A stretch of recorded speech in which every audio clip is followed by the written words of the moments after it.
চল এখানে একটু বসি। তুমি তো বসা ছাড়া আর কিছু জানো না।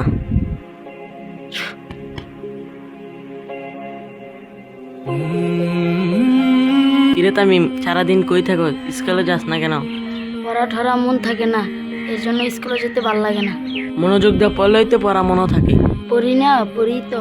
দেখ, পড়াশোনার পাশাপাশি আমি একটা জব করতেছি, প্রত্যেক মাসে 10,000 টাকা স্যালারি পাইতেছি।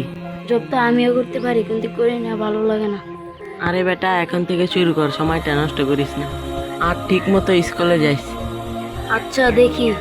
দেখি টেকি না, কালকে থেকে যাইতে হবে। আচ্ছা বাদ দিতে। আচ্ছা চল বাড়িতে যাই। আচ্ছা চল।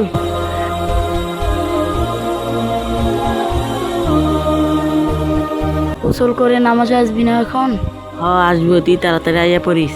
আচ্ছা ঠিক আছে, ঠিক আছে। তাড়াতাড়ি চল বেটা, এমনিতেই দেরি হয়ে